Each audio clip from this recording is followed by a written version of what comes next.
Almohadilla mientras estaba en coma, mis hijos me escupieron y se rieron de cómo me habían dado pastillas para causarlo. El pitido constante de las máquinas era lo único que rompía el silencio en aquella habitación de hospital.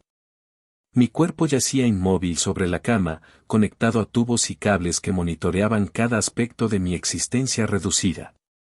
Para el mundo exterior, yo era apenas un cuerpo sin conciencia, atrapado en las profundidades de un coma que los médicos no podían explicar. Pero dentro de mí, en algún lugar entre la vida y la muerte, mi mente permanecía activa, prisionera en un limbo donde el tiempo perdía significado y los sentidos funcionaban de manera extraña e impredecible. Mi nombre es Elena Vázquez, tengo 62 años, y hasta hace 3 meses llevaba una vida que muchos considerarían envidiable. Viuda desde hace 15 años, había logrado mantener a flote el negocio familiar que mi esposo Manuel y yo construimos con tanto esfuerzo, una cadena de panaderías que se había convertido en un referente en nuestra ciudad. Nuestros 3 hijos, Javier, Lucía y Daniel, habían crecido entre el aroma del pan recién horneado y las largas jornadas de trabajo. Les habíamos dado educación universitaria, apoyo incondicional y, tras la muerte de Manuel, yo había decidido que eventualmente el negocio pasaría a sus manos por igual. Quizás ese fue mi primer error, creer que la sangre y el amor serían suficientes para mantener unida a una familia cuando el dinero entra en la ecuación. O tal vez mi error fue más profundo, no ver que mis hijos habían crecido para convertirse en personas que yo no reconocía, personas capaces de actos que jamás hubiera imaginado. Todo comenzó a cambiar hace aproximadamente un año, cuando anuncié mi intención de retirarme gradualmente del negocio. Había conocido a Ernesto, un profesor jubilado que despertó en mis sentimientos que creía olvidados. Por primera vez desde la muerte de Manuel, me permití pensar en un futuro que no estuviera exclusivamente dedicado al trabajo y a mis hijos. Quería viajar, conocer mundo, quizás incluso volver a casarme. La vida me estaba ofreciendo una segunda oportunidad y, a mis 61 años, sentía que merecía tomarla. La reacción de mis hijos fue desconcertante. En lugar de alegrarse por mí, mostraron una preocupación que entonces interpreté como protección. Mamá, apenas conoces a ese hombre, decía Lucía. ¿Estás segura de que no está contigo por el dinero?, insistía Javier. Daniel, el menor y siempre el más callado, se limitaba a observar con una expresión que no supe descifrar. Decidí darles tiempo para aceptar los cambios, convencida de que eventualmente verían que Ernesto era un buen hombre y que mi felicidad debería importarles. Las tensiones aumentaron cuando comencé a hablar de modificar mi testamento. No se trataba de desheredar a nadie, simplemente quería asegurarme de que Ernesto tuviera cierta seguridad si algo me ocurría. Además, había decidido donar una parte considerable de mi patrimonio a una fundación que ayudaba a niños con enfermedades terminales, una causa que siempre había sido importante para mí. Fue entonces cuando las verdaderas personalidades de mis hijos comenzaron a revelarse. Las reuniones familiares se volvieron campos de batalla. Las acusaciones volaban como dardos envenenados. Según ellos, Ernesto me había lavado el cerebro, yo estaba tirando por la borda el legado de su padre, estaba traicionando a la familia. Palabras que dolían más que cualquier herida física, especialmente porque venían de las personas que más amaba en el mundo. A pesar de todo, me mantuve firme. Programé una cita con mi abogado para el 15 de marzo, fecha que ahora reconozco como el día que selló mi destino. La noche anterior, mis 3 hijos aparecieron en mi casa con una botella de vino. Una tregua, mamá, dijo Lucía con una sonrisa que no llegaba a sus ojos. Hemos estado pensando y queremos apoyarte. Brindemos por tu felicidad. Ingenua de mí, creí que finalmente habían entrado en razón. Bebimos, conversamos como en los viejos tiempos, incluso reímos recordando anécdotas de cuando eran pequeños. Me sentí feliz, reconciliada con mis hijos, lista para comenzar esta nueva etapa de mi vida con su bendición. Cuando comencé a sentirme mareada, lo atribuí al vino y al cansancio emocional de las últimas semanas. Mis hijos insistieron en que tomara una pastilla para dormir. Mañana es un día importante, mamá, necesitas descansar bien, dijo Daniel, ofreciéndome un vaso de agua y una pequeña píldora blanca. Esa fue la última vez que vi el mundo con mis ojos abiertos. Lo que siguió fue oscuridad, pero no el vacío absoluto que uno podría imaginar en un coma. Era más bien como estar sumergida en aguas profundas, donde ocasionalmente podía escuchar voces distorsionadas y sentir presencias a mi alrededor. Al principio, estas sensaciones eran confusas, fragmentadas. Escuchaba a los médicos discutir mi caso, a las enfermeras hablándome mientras cambiaban mis sábanas o ajustaban mis medicamentos. A veces sentía la mano cálida de Ernesto sosteniendo la mía, su voz quebrada prometiéndome que encontraría la forma de traerme de vuelta. Pero lo más perturbador eran las visitas de mis hijos. Al principio, actuaban el papel de hijos afligidos cuando había personal médico presente. Mamá, tienes que despertar, decía Lucía con voz temblorosa. Te necesitamos, añadía Javier. Pero en cuanto la puerta se cerraba y quedábamos solos, las máscaras caían. Fue durante una de estas visitas, aproximadamente 2 semanas después de caer en coma, cuando escuché la verdad por primera vez. Estaban los tres en mi habitación, hablando en voz baja pero no lo suficiente como para que mi conciencia flotante no captara sus palabras. ¿Crees que sospecha algo?, preguntó Daniel, refiriéndose al médico que acababa de salir. ¿Cómo va a sospechar?, respondió Javier con desdén. Para ellos es solo otro caso inexplicable. Una mujer mayor, probablemente un derrame cerebral o algo así. De todas formas, fue arriesgado, murmuró Lucía. Si alguien descubre lo de las pastillas. Nadie va a descubrir nada, la cortó Javier. Las pastillas que le dimos no dejan rastro después de 72 horas. Además, el plan está funcionando perfectamente. El abogado ya aceptó posponer cualquier cambio en el testamento hasta que mamá se recupere. Escuché una risa ahogada, y luego sentí algo húmedo caer sobre mi rostro.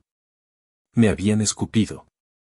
A mí, su madre, que les había dado todo.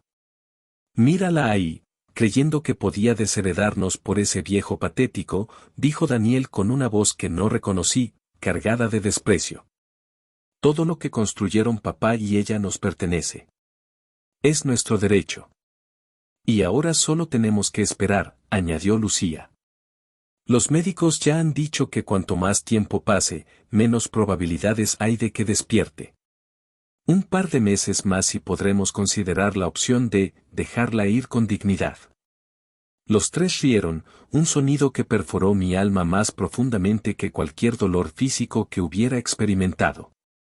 Mis propios hijos, la carne de mi carne, habían conspirado para ponerme en este estado, y ahora esperaban pacientemente mi muerte para heredar lo que consideraban suyo por derecho. En ese momento, atrapada en mi propio cuerpo, incapaz de gritar, de llorar, de enfrentarlos, sentí un dolor tan profundo que creí que me mataría allí mismo. Pero no fue así. En lugar de eso, ese dolor se transformó lentamente en algo más, una determinación feroz de sobrevivir, de despertar, de enfrentarlos y hacer justicia. Los días se convirtieron en semanas, y las semanas en meses. Mis hijos continuaron con su macabra rutina, actuando como hijos devotos frente a los médicos y el personal del hospital, revelando su verdadera naturaleza cuando estábamos solos. A veces traían a sus parejas e hijos, mis nietos, manteniendo la fachada de familia unida en duelo. Otras veces discutían entre ellos sobre cómo repartirían el negocio una vez que yo ya no estuviera. Mientras tanto, Ernesto venía todos los días. A diferencia de mis hijos, él era el mismo tanto si había gente como si estábamos solos. Me hablaba con ternura, me leía libros, me contaba sobre su día a día. A veces lloraba, sosteniendo mi mano entre las suyas, pidiéndome que luchara, que volviera. Hay algo extraño en todo esto, Elena, le escuché decir un día. Tus hijos, hay algo en su comportamiento que no me cuadra. Estoy investigando, te lo prometo. No me rendiré hasta descubrir la verdad. Esas palabras encendieron una pequeña llama de esperanza en mi oscuridad. Alguien sospechaba, alguien estaba buscando respuestas. Pero también me aterrorizaba pensar en lo que mis hijos podrían hacer si descubrían que Ernesto los estaba investigando. Mis temores se confirmaron una tarde cuando escuché a Javier y Daniel discutiendo en mi habitación. Ese viejo está husmeando demasiado, dijo Javier. Ha estado haciendo preguntas en la farmacia donde compramos las pastillas. Y ayer lo vi hablando con el abogado de mamá. ¿Crees que sospecha algo?, preguntó Daniel, la preocupación evidente en su voz. No lo sé, pero no podemos arriesgarnos. Si descubre lo que hicimos y mamá despierta. Mamá no va a despertar, lo interrumpió Daniel. Los médicos ya han dicho que las probabilidades son casi nulas después de tanto tiempo. Casi nulas no es lo mismo que nulas, replicó Javier. Tenemos que encargarnos de ese viejo antes de que cause problemas. El terror me invadió. No solo habían intentado matarme a mí, ahora planeaban hacer daño a Ernesto. Quería gritar, moverme, hacer algo, lo que fuera, para advertirle. Pero seguía atrapada en mi prisión de carne y hueso, incapaz de comunicarme con el mundo exterior. Fue entonces cuando ocurrió algo extraordinario. En medio de mi desesperación, sentí un leve movimiento en mi dedo índice. Fue casi imperceptible, pero real. Concentré toda mi voluntad en ese dedo, intentando moverlo nuevamente. Nada. Pero ahora sabía que era posible. En algún lugar, la conexión entre mi mente y mi cuerpo seguía existiendo. Durante los días siguientes, mientras mis hijos continuaban con sus visitas y sus planes siniestros, yo trabajaba incansablemente en recuperar el control de mi cuerpo. Un dedo, luego otro. Un párpado que temblaba ligeramente. Pequeñas victorias invisibles para quienes me rodeaban, pero monumentales para mí. Una noche, cuando la habitación estaba en silencio y solo el pitido de las máquinas me acompañaba, logré abrir los ojos por un breve instante. La luz me cegó después de tanto tiempo en la oscuridad, pero fue la sensación más maravillosa del mundo. Lo intenté de nuevo al día siguiente, y al siguiente. Cada vez podía mantenerlos abiertos un poco más, aunque siempre cuando estaba sola, temerosa de que mis hijos descubrieran mi progreso. Mientras tanto, escuchaba fragmentos de conversaciones que me permitían armar el rompecabezas de lo que ocurría fuera de mi habitación. Ernesto había contratado a un investigador privado. Había hablado con mi médico sobre la posibilidad de que mi coma no fuera natural. Mis hijos estaban cada vez más nerviosos, discutían entre ellos sobre cómo silenciar a Ernesto sin levantar sospechas. Una tarde, escuché a una enfermera comentar que Ernesto había tenido un accidente. Aparentemente, los frenos de su auto habían fallado y se había estrellado contra un árbol. Estaba vivo, pero gravemente herido. El terror me invadió nuevamente, pero esta vez fue acompañado por una rabia que ardía como fuego en mis venas. Sabía quiénes eran los responsables. Y sabía que tenía que actuar antes de que terminaran lo que habían empezado. Esa noche, cuando la enfermera del turno nocturno vino a revisar mis constantes vitales, reuní toda mi fuerza de voluntad y apreté su mano. La mujer dejó escapar un grito de sorpresa. Señora Vázquez. ¿Puede oírme?